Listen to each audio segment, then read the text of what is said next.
ماہ محرم 61 ہجری بروز جمعۃ المبارک نبی علیہ السلام کے خاندان کی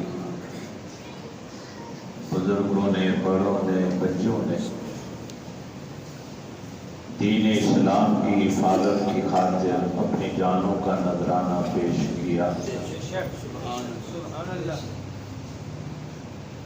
اہل سنت کی ہر مسجد، ہر محراب و منبر سے ہر سال ان کے مناقب و فضائل بھی بیان کیے جاتے ہیں، شہادت کے احوال کا تذکرہ بھی ہوتا ہے۔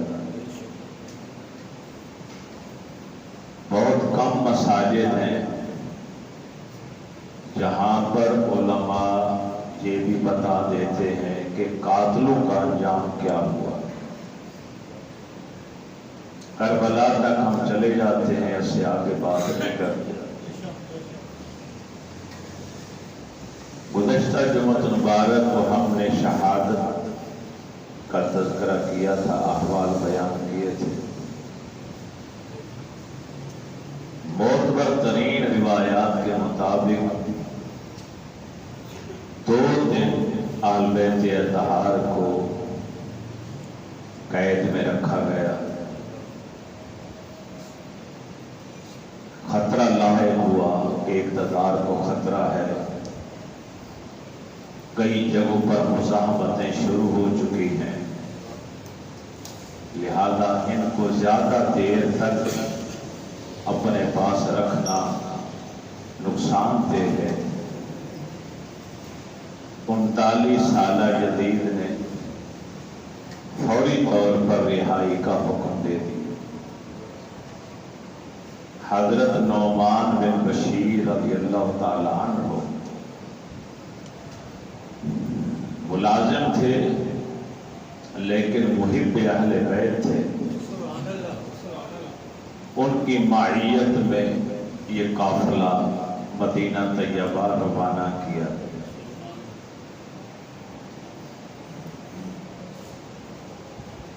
اور یہ قافلہ مدینہ نہیں پہنچا تھا کہ مدینہ پہلے سے اطلاع پہنچ چکی تھی کہ سیدہ زینب اپنے بچے کچے خاندان کو لے کر واپس مدینہ آ رہی ہیں۔ یہاں یہ نقطہ بھی ذہن میں رہے کہ جب یہ شام سے چلے تھے، حضرت نعمان بن بشیر نے پوچھا تھا کہ سیدہ آپ ہمیں حکم دیں کہ آپ کس طرف جانا ہے؟ آپ نے فرمایا پہلے کربلا چلو پھر مدینے جائیں۔ امام علی مقام کا سر اقدس سیدہ کائنات کی جھولی میں ہے، واپس آئی۔ اب ایک قول ہے کہ آ کے خود دفنایا، ایک قول ہے کہ جدیدی لشکر کے جانے کے بعد جو قریب ترین بستی تھی وہاں کے لوگ آئے اور شہیدوں کو آ کر انہیں دفنا دیا۔ المختصر امام علی مقام کی وصیت تھی اپنی بہن کو، اپنے بیٹے کو، اپنی بیوی کو کہ جب مدینہ طیبہ جاؤ تو مدینے میں داخل ہوتے ہوئے درود پاک کا وظیفہ ہر زبان پر ہونا چاہیے۔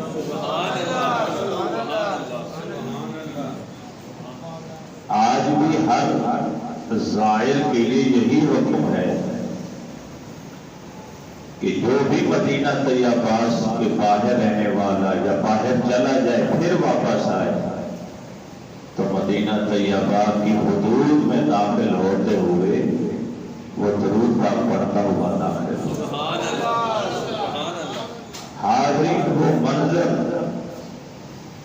ناقابل بیان ہے، یوں لگتا تھا کہ جیسے مدینے میں قیامت برپا ہو۔ ہر طرف چیخو پکار تھی، آنسو ہی آنسو تھے کہ جب یہاں سے چلے تھے تو 40 کچاوے تھے، واپس آئے ہیں تو ایک اماری بھی ساتھ نہیں۔ دردناک مناظر تھے۔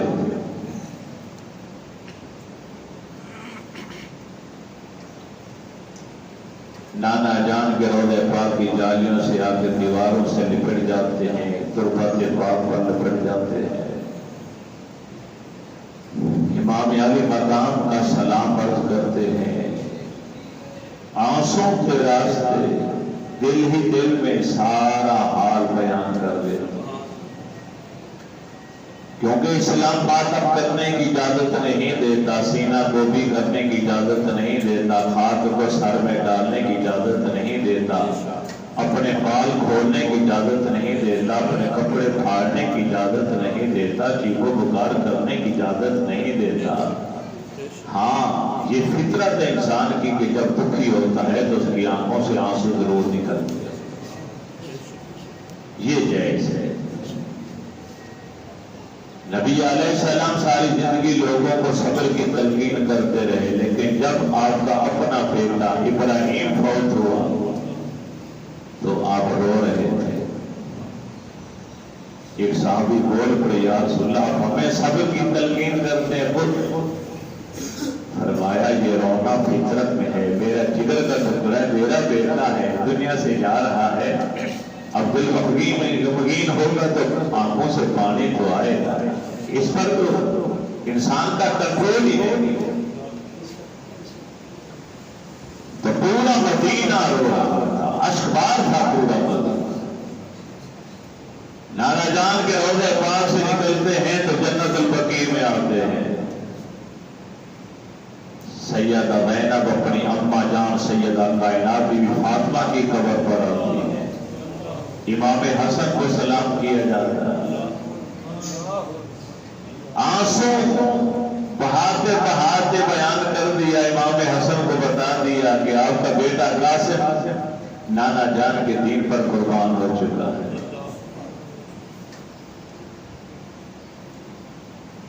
دنیا عجیب و غریب سوالات کرتی ہے، عجیب و غریب باتیں کرتی ہے۔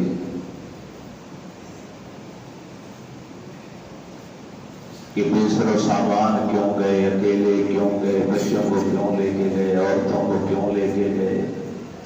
بعض مولوی ممبر پر بیٹھ کے بھی کہہ دیتے تھے پہلے، آج کا تو ضرورت کوئی نہیں کرتی کہ اقتدار کی جنگ تھی، دو شہزادوں کی آپس میں لڑائی تھی۔ ارے عقل کے اندھو، اقتدار پر قبضہ کرنے کے لیے کوئی 6 ماہ کے بیٹے کو ساتھ لے کر نہیں جاتا، پردہ خواتین کو ساتھ لے کر کوئی نہیں جاتا، بھانجے بھتیجے لے کر نہیں جاتا۔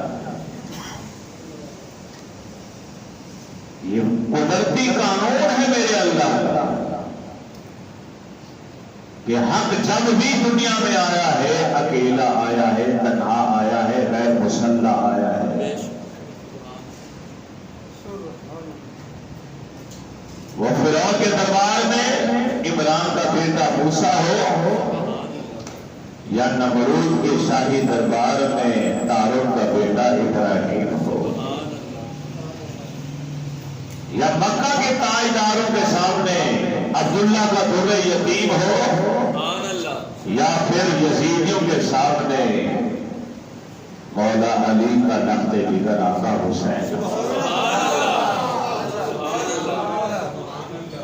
یہ باطل کی فطرت ہے کہ باطل جب بھی آتا ہے تو مسلح ہو کے آتا ہے، تیاری کر کے آتا ہے، ساز و سامان کے ساتھ آتا ہے، لو لشکر کے ساتھ آتا ہے، اور یہ خدا کی قدرت ہے۔ آپ تاریخ اٹھا کر دیکھیں کہ حق پرستوں کا انجام کیا ہوا اور باطل پرستوں کا انجام کیا ہوا۔ میں مانتا ہوں کہ ظاہری طور پر امام حسین رضی اللہ تعالی عنہ کو یزید پر فتح حاصل نہ ہو سکے، شمر کے دست جفا کو آپ نہ روک سکے، علی اکبر کی لاش پر گھوڑے دوڑانے والوں کو منع نہ کر سکتے،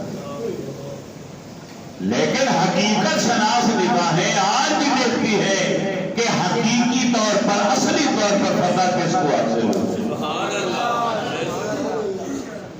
کیونکہ یزید نام گالی بن گیا ہے۔ جو یزید کو امیر المومنین کہتے ہیں، معاذ اللہ پیدائشی جنتی کہتے ہیں، وہ بھی جرأت نہیں کرتے کہ اپنے باپ کا نام یزید رکھ لیں، اپنے بیٹے کا نام یزید رکھ لیں۔ اور حسین پاک اتنی نیکی اور خیر بن گئے کہ پوری دنیا میں حسین نام کے آپ کو لاکھوں کروڑوں لوگ نظر آئے۔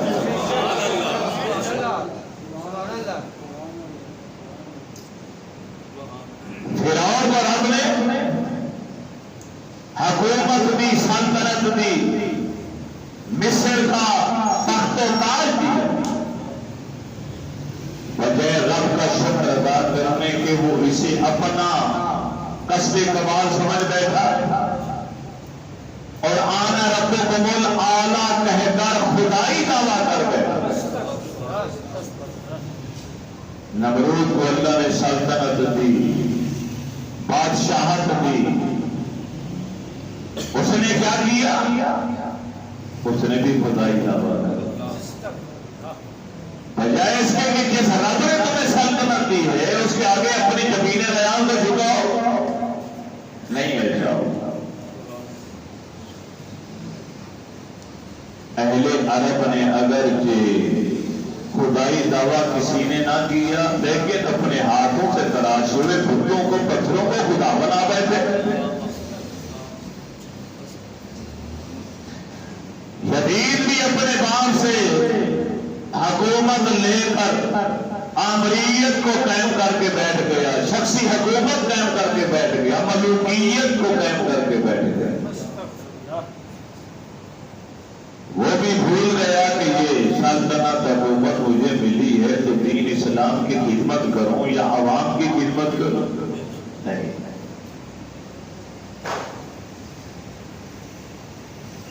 فرعون دریائے نیل کی لہروں میں ڈوب گیا،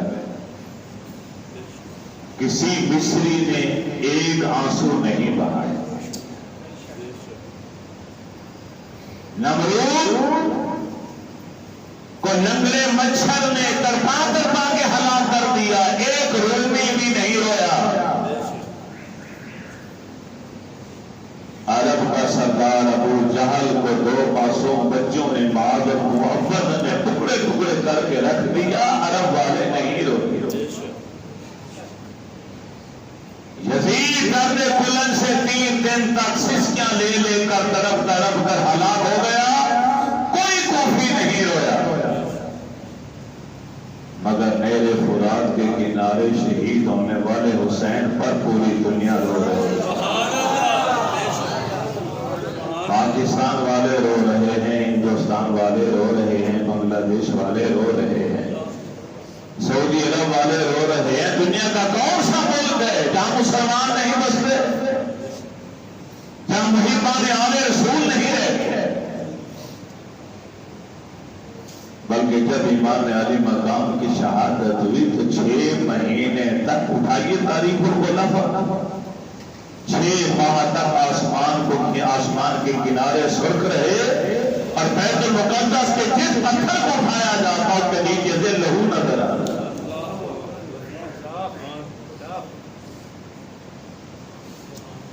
آقا حسین پر پوری دنیا سبحان اللہ۔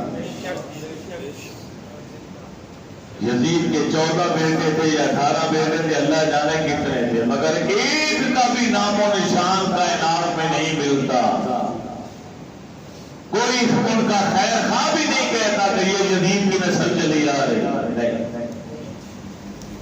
رب نے فرمایا محبوب اتنا شان ہے محبوب، تیرا دشمن بے نام و نشان ہو جائے گا۔ میرے رسول نے فرمایا میرے اللہ نے مجھے رحمت للعالمین بنا کر بھیجا، لیکن جو میری عبرت کے ساتھ ظلم کرے گا میں اللہ کا رسول اس پر لعنت بھیجتا ہوں۔ میرے رب پر کی بھی لعنت اور تمام انبیاء اور ملائکہ کی بھی لعنت۔ حدیث ابو داؤد شریف 6 گروہ تھے جن پر میرے رسول نے لعنت بھیجی اور میں پہلا یہی ہے جس نے نبی کی آل پر ظلم کیا۔ لوگ کہتے ہیں کہ اللہ کے نبی نے فرمایا تھا جو کچھ تو دنیا فتح کرے گا وہ جنتی ہے، وہ بخشا گیا ہے۔ محققین نے تحقیق کر کے ثابت کیا ہے کہ کچھ تو دنیا فتح کرنے والے جس پہلے قافلے کو جنتی کہا گیا اور میں یزید کا نام ہی نہیں تھا، اس کا نام و نشان تک نہیں۔ میں کہتا ہوں کہ اگر تمہارے بقول یزید شامل بھی ہو اور کچھ دنیا فتح کرنے کی وجہ سے جنت اس کے نام الاٹ بھی کر دی گئی کہ اس عمل کی وجہ سے یہ جنت کا مستحق ہو گیا، یہ ایسے ہے جیسے میرے رسول نے فرمایا من قال لا الہ الا اللہ فدخل الجنہ، جس نے میرا ایک بار کلمہ پڑھ لیا وہ جنت میں داخل ہو گیا۔ آپ مجھے بتائیں کیا کلمہ پڑھ لینے سے جنت کے مستحق ہو گئے کہ آپ چوری کریں، ڈاکہ ماریں، قتل کریں، شراب پئیں، جوا کھیلیں پھر بھی جنتی رہے؟ بولیے، اللہ کے نبی نے فرمایا جس نے کلمہ پڑھ لیا وہ جنتی۔ تو کیا آپ کو سرٹیفکیٹ مل گیا کہ جنت الاٹمنٹ ہو گئی اب جو مرضی کرتے رہے؟ کیا کیا یزید نے؟ تاریخ اٹھائی، ایام حرہ تمہارے سامنے، تاریخ کے طالب علم سے کہتا ہوں، کئی لوگ بیٹھے ہوں گے جو تاریخ کتابوں کے اوراق کھنگالتے ہوں گے، ایام حرہ اٹھائی تاریخ کے اندر، کہتے نہیں امام حسین کی شہادت کے بعد یزید کو پچھتاوا ہوا، یزید نے کربلا کہا، ابن زیاد نے ظلم کیا ہے، میں نے تو حکم ہی نہیں دیا تھا۔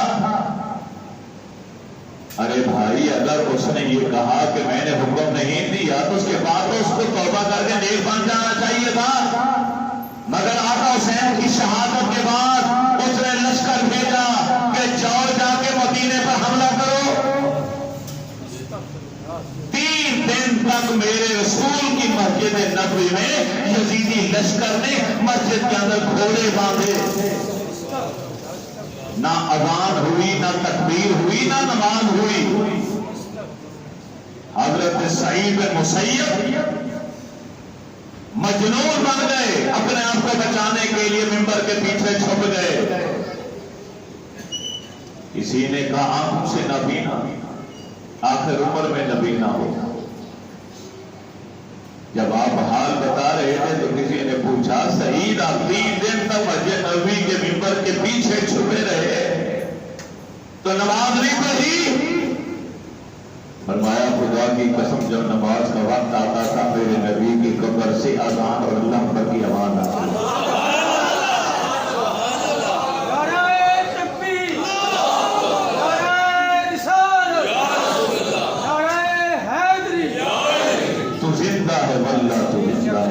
میرے چشمے عالم سے چھپ جانے والے ہمارا عقیدہ،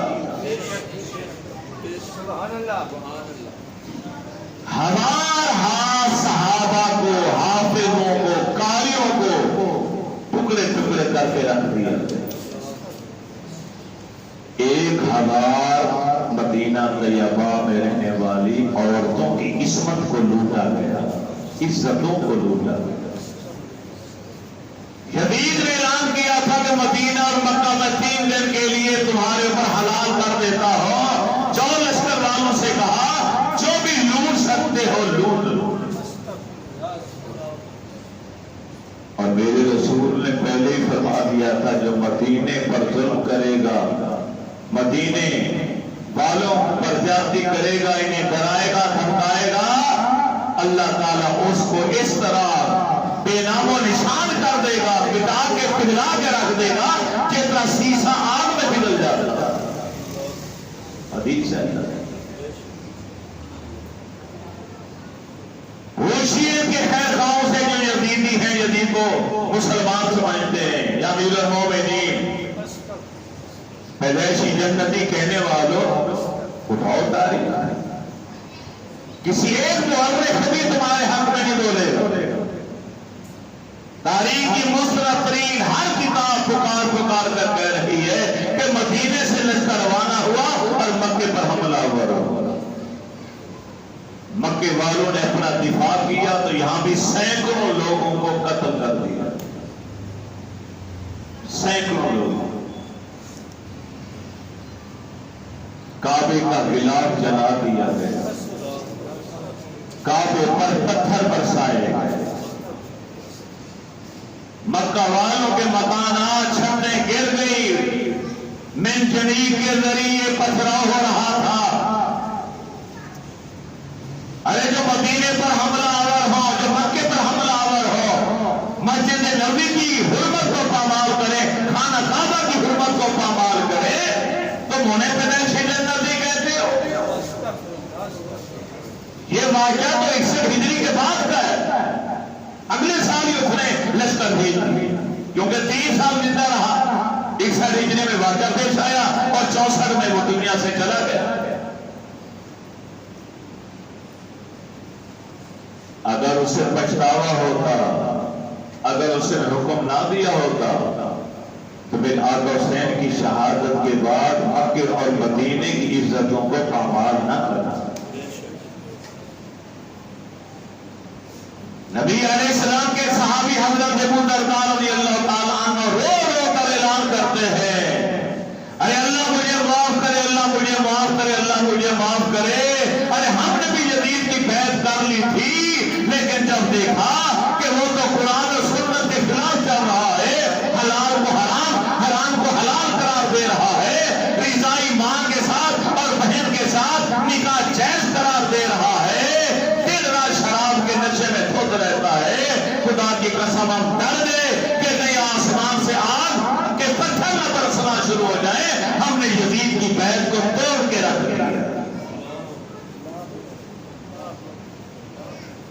ناقد کہتا ہے کہ ادھر بھی صحابہ تھے کتنے اس وقت؟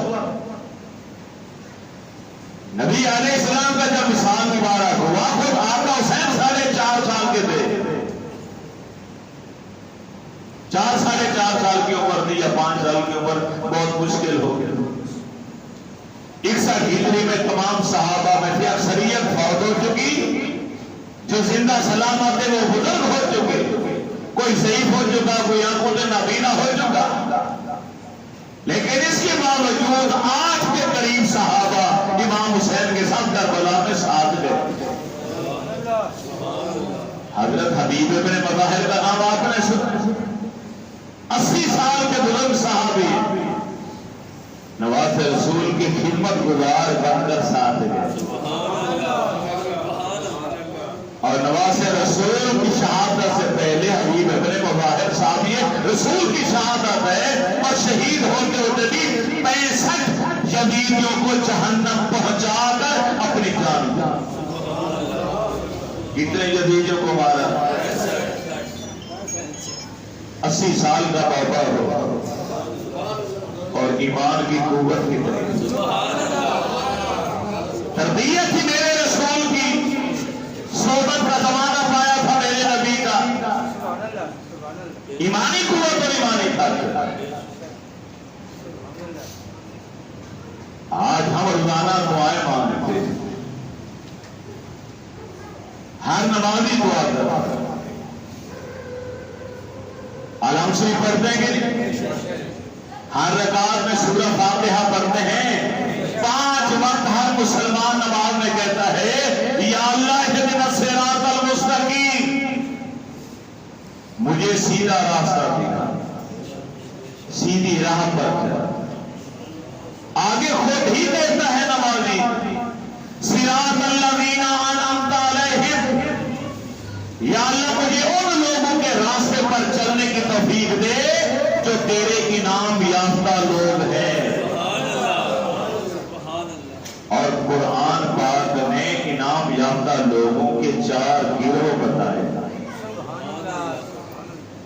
من النبیین والصدیقین والشہداء والصالحین۔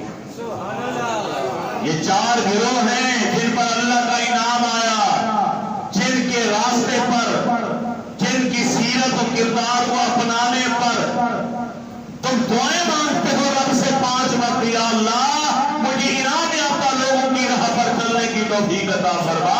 اور انعام یافتہ لوگ کون ہیں؟ انبیاء کا گروہ ہے، صدیقین کا گروہ ہے، شہداء کا گروہ ہے اور صالحین اولیاء کا گروہ ہے۔ یہ 4 گروہ ہیں انعام یافتہ۔ ان چاروں میں ایک گروہ شہیدوں کا ہے اور امام حسین تو سید الشہداء ہے۔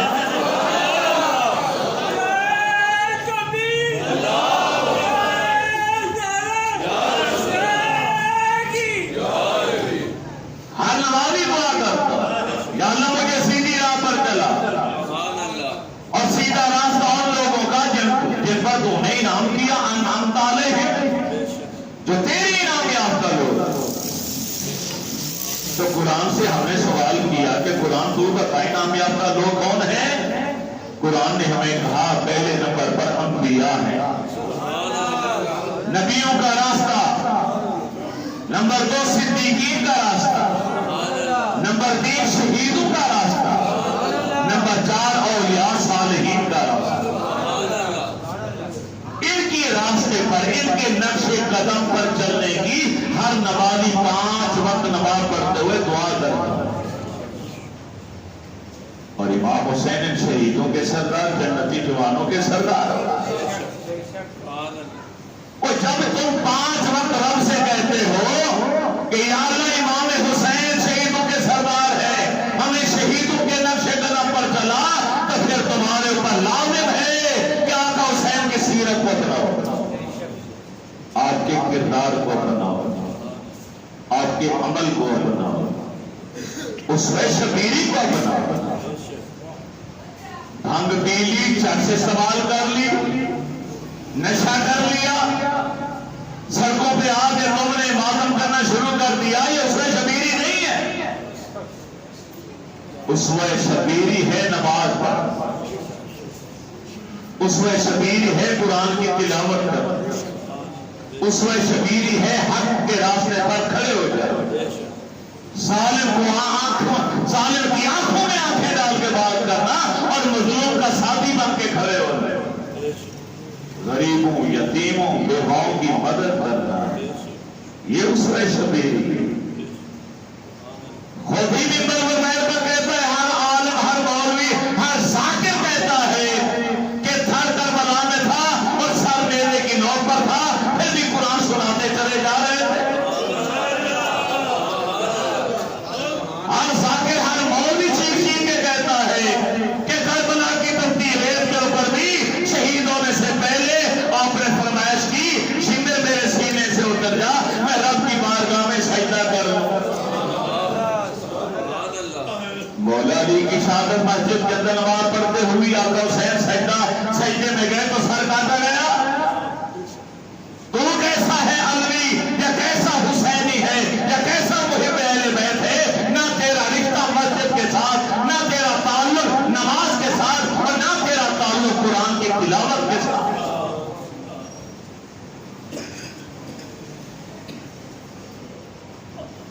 یزید گلستان فاطمہ کے ہرے بھرے کھیت کو اجاڑ کے سمجھ بیٹھا تھا کہ شاید اب میں جیت گئے،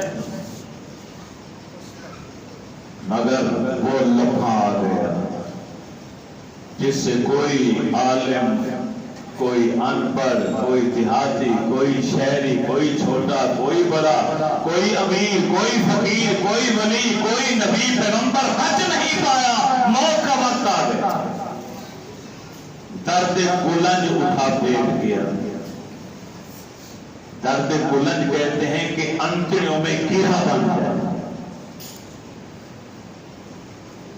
بیماری ہو تو علاج ہو جاتا ہے، مگر یہ تو اس کے ظلم کے بدلے میں رب کے طرف سے عذاب تھا، سزا تھی۔ 3 دن تک یزید تڑپتا رہا، پانی کا ایک قطرہ منہ میں ڈالا جاتا تو تیر بن کر اندر داخل ہوتا، روٹی کا لقمہ ڈالا جاتا تو تلوار بن کر اندر داخل ہوتا۔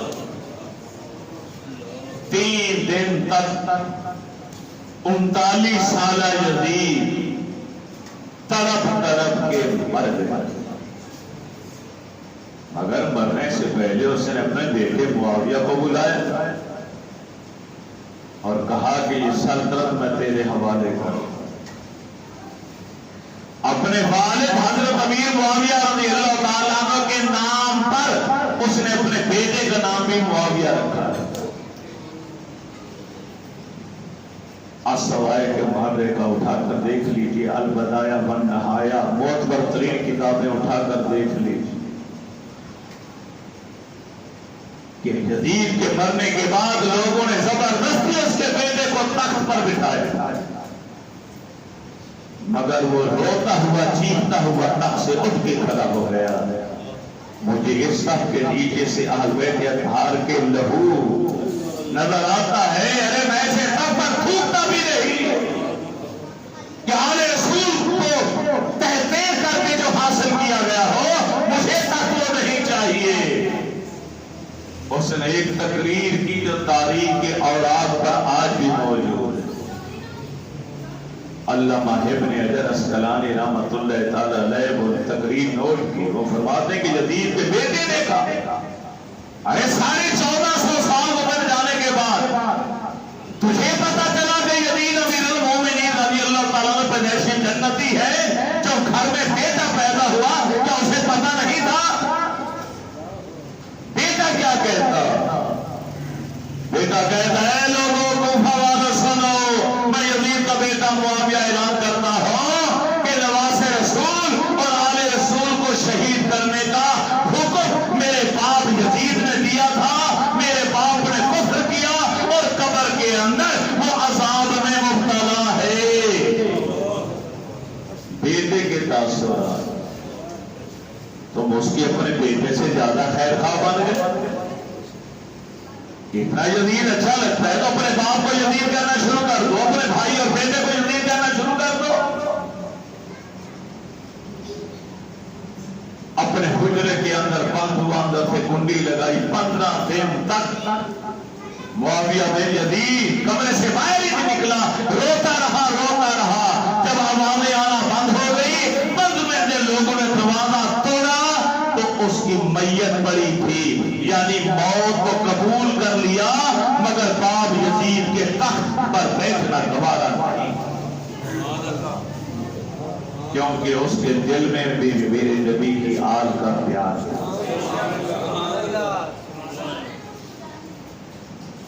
عبد الملک بن مروان حکمران بنا۔ یہاں تھوڑا سا آپ کو پیچھے لے جانا چاہتا ہوں۔ امام حسین کی شہادت سے پہلے آپ کے بھائی چچا زاد بھائی مسلم بن عقیل جب کوفہ آئے تھے، عبید اللہ بن زیاد گورنر تھا کوفے، اس نے کوفہ کی جامع مسجد کے منبر پر بیٹھ کر اعلان کیا تھا کہ جس کوفی نے مسلم بن عقیل اور اس کے 2 بچوں کو پناہ دی، وہ مکان گرا دیا جائے گا اور اس گھر میں رہنے والوں کے ٹکڑے ٹکڑے کر دیے جائیں گے۔ مختار سقفی، قبیلہ ثقیف سے تعلق رکھنے والا مختار، جو نبی علیہ السلام کے ایک صحابی تھے حضرت ابو عبیدہ، ان کا بیٹا ہے، یہ طائف کا رہنے والا، طائف کو چھوڑ کر کوفے آ بسا۔ حضرت مسلم بن عقیل اور مختار ایک ہی گھر میں پناہ گزین ہوئی۔ جب یہ کوفہ کے اندر ابن زیاد کی فوجیوں نے تلاشی شروع کی، الگ الگ ہو گئے۔ مختار سقفی کو گرفتار کر کے جیل خانے کی کال کوٹری میں پھینک دیا گیا اور حضرت مسلم بن عقیل کو شہید کر دیا گیا، بعد میں ان کے بچوں کو بھی پکڑ کے شہید کر دیا۔ امام حسین رضی اللہ تعالیٰ عنہ کی شہادت کے واقعے تک مختار سقفی جیل میں رہا، اس کا کوئی تذکرہ نہیں ملتا، کوئی نام و نشان نہیں تھا، کیونکہ کال کوٹری میں بند ہے، کسی کو پتہ ہی نہیں۔ امیر ترین آدمی تھا، بکال کوٹلی سے ایک خط لکھا حضرت عبداللہ بن عمر، حضرت عمر فاروق کے بیٹے حضرت عبداللہ کے نام، کہ میں یہاں قید خانے میں ہوں اور انہوں نے ناحق مجھے قید کر رکھا، اتنے سالوں سے مجھے یہاں سے رہائی دلائی۔ امام حسین رضی اللہ تعالیٰ عنہ کے شہادت کے واقعے کے بعد کئی شہروں میں، کئی بستیوں میں، کئی علاقوں میں مزاحمتی تحریکوں کا آغاز ہو چکا تھا، تاریخ کے اندر موجود۔ یزید ڈاواں ڈول تھا، اقتدار ڈاواں ڈول تھا، پریشان تھا، کیا کروں کیا نہ کروں۔ حضرت عبداللہ بن عمر نے خط لکھا کہ فوری طور پر مختار کو رہا کر، مرنے سے پہلے اس نے آرڈر جاری کیا تھا کہ مختار کو رہا کر دیا جائے۔ مختار سقفی کو رہائی ہوئی۔ یہی مختار سقفی مروان کے بیٹے عبد الملک بن مروان جب یہ حکمران بنا تو اس نے مختار سقفی کو کوفے کا گورنر بنا دیا۔ میرے رب کی شان دیکھیے، وہ کام لینے پر آ جائے تو بچوں سے کام لے لیتا ہے، کام لینے پر آ جائے لنگڑے مچھر سے کام لے لیتا ہے، کام لینے پر آ جائے تو دریا کی نہروں سے کام لے لیتا ہے، کام لینے پر آ جائے تو بکری کے چالے سے کام لے لیتا ہے، کبوتری کی انڈوں سے کام لے لیتا ہے۔ اس کی شان کامیابی ہے۔ اسی کوفے کی اسی جامع مسجد کے منبر پر پہلے دن مختار سقفی میرے رسول کے صحابی ابو عبیدہ کا بیٹا، طائف کا رہنے والا، قبیلہ ثقیف سے اس کا تعلق، جب منبر پر بیٹھا اللہ کی حمد و ثنا بیان کرنے کے بعد اس نے پہلی تقریر میں یہ کہا کہ جس گھر سے مجھے قاتلان حسین کی بو آئے گی میں وہ گھر مسمار کر دوں گا، اور جو قاتلوں کو پناہ دے گا میں ان کے بیوی بچوں تک کے ٹکڑے ٹکڑے کر ڈالوں گا۔ اللہ کی شان ہے۔ اس نے وہ ہے محبت اہل بیت کا پرچم اٹھایا، لاکھوں لوگ اس کے پرچم کے نیچے جمع ہو، اور اس کی مقبولیت کو دیکھ کر عبد الملک بن مروان نے اسے گورنر بنا دیا کوفے کا۔ اس سے بڑا تو مقبول ہی کوئی نہیں۔ اور پھر کیا ہوا؟ تمام آلات مشینری جمع کر دی مکانوں کو گرانے والے، فوج اور پولیس کو آرڈر ملا، کوئی پہاڑ کی غار میں چھپا ہوا تھا، کوئی جنگل میں چھپ گیا، کوئی کہیں پہ چھپ گیا، رات سورج ڈوبنے سے پہلے پہلے ہر قاتل کو گرفتار کر کے مختار کے سامنے پیش کر دیا۔ 250 افراد تو وہ تھے کہ جن کے بارے میں مختار نے کہا ان کو میرے محل کے سامنے ٹکٹکی پہ لٹکا دیا جائے، ایک ہاتھ کاٹا جائے، پھر دوسرا ہاتھ کاٹا جائے، پھر ایک پاؤں کاٹا جائے، پھر دوسرا پاؤں کاٹا جائے، پھر تیروں کی برسات کر کے چھلنی کیا جائے، پھر گردن اڑائی جائے، پھر ان کے لاشیں گرا کر ان کا گھوڑے دوڑائے جائیں۔ جب بوٹی بوٹی ہو گئے تو میں سارے گوٹ پٹے حجیوں کو اکٹھا کر کے آگ لگا دو، اور پھر آگ میں انہیں جلا دیا گیا۔ قاتلان حسین کا انجام یہ ہوا۔ عمر صاحب کا بیٹا گرفتار ہو کے آیا حفظ، مختار سقفی نے کہا تیرا باپ کہاں ہے؟ اس نے کہا میرا باپ گوشہ نشین ہو چکا، اسے دنیا سے اس کا دل نہیں لگا، وہ بس روحانی طور پہ اللہ اللہ کر رہا ہے۔ حکم دیا جاؤ جس کونے میں حجرے میں چھپا ہے اس کو گرفتار کر کے لے آؤ۔ عمر صاحب جس نے کربلا پر یزید اور ابن زیاد کے حکم پر آقا حسین کو شہید کرایا تھا، عمر صاحب چلا رہا ہے، ہاتھ کانپ رہے ہیں، ارے مجھے مختار معاف کر دے، میرا کوئی جرم کوئی قصور نہیں، میں تو ابن زیاد کے کہنے پر میں نے ایسا کیا۔